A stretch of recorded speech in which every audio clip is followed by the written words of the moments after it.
Detective Elham Kava had seen her fair share of crime in the bustling streets of Tehran, but nothing could have prepared her for the case that landed on her desk one fateful Monday morning. A revered antique shop owner, Mr. Rahimi, had been found dead in his store, a pool of blood on the floor surrounded by shattered glass and invaluable artifacts. The items were untouched, leaving everyone questioning the motive behind the murder. As she arrived on the scene, the air was thick with curiosity and tension. The crime scene was cordoned off, and Elham pushed past the onlookers to speak with Officer Nader, who was examining the room with a meticulous eye. "What do we have, Nader?" she asked, her voice steady and authoritative. "It seems like a professional job, detective. No forced entry, and none of the valuables were taken." "This isn't just a robbery gone wrong," Nader replied, glancing around to make sure they weren't overheard. Elham knelt down beside the shattered glass. "Any witnesses?" she inquired, scanning the faces of the anxious crowd outside. Nader shook his head. "Just the workers from next door. They heard a loud noise but didn't see anyone leaving." Hours turned into days as Elham pursued every lead, interviewing friends, family, and customers of Mr. Rahimi. The shop had been in his family for generations, filled with rare items that attracted collectors from all over. One name kept surfacing throughout her interviews: Prisa, Rahimi's estranged daughter, who had returned to Tehran just weeks before his death. Elham tracked down Prisa, a fiery woman in her late 20s, who was both passionate and defensive about her father. Her dark hair framed her face, and her piercing gaze was unsettling as Elham asked her about her relationship with Mr. Rahimi. "We hadn't spoken in years. He was too engulfed in his precious antiques to care about family," Prisa said, crossing her arms protectively. "But I never wished him harm.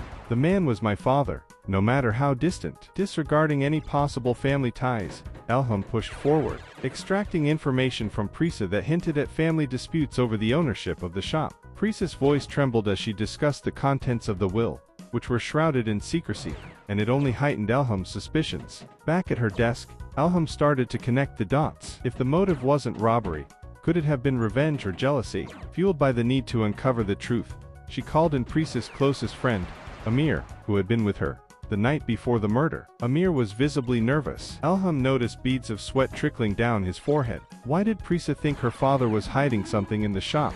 She pressed. He fidgeted, avoiding her gaze. She mentioned something about a secret artifact, something that could change everything. "But, I swear, I thought she was just joking." Elham's mind raced. Was there truly an artifact that had driven someone to murder? She arranged to search the store after hours, determined to find whatever it was that Mr. Rahimi had so desperately guarded. As she swept through the store's dimly lit aisles, her flashlight finally caught a glimpse of a hidden compartment in the floor beneath the display. With a swift motion, she pried it open, revealing a beautifully crafted box. Elham's heart raced as she carefully opened it, finding a rare gemstone known to be linked to a powerful political figure. Memory came flooding back, the political tensions erupting in the city, and a rumor that Mr. Rahimi had sold the gemstone to the figure just before his death. Suddenly, a sound echoed through the shop, jolting her back to reality. Someone had entered the store. Elham quickly closed the box and concealed it within her coat. She moved stealthily toward the noise, her instincts kicking in. A shadowy figure emerged from the back room,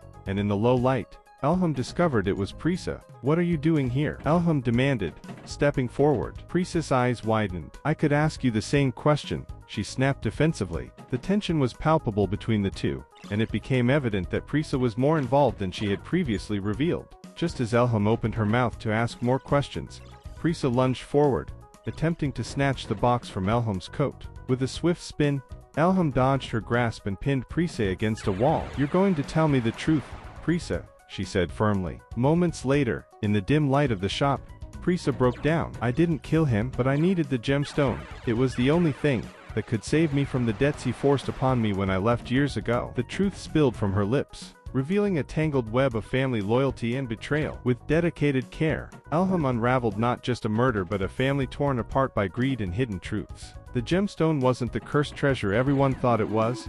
It became a symbol of reconciliation and forgiveness. The case was closed. But Elham knew this wouldn't be the end of the Kava Rahimi saga. And as she headed home that night, one thought echoed in her mind: every family has secrets, and sometimes, those secrets can get deadly.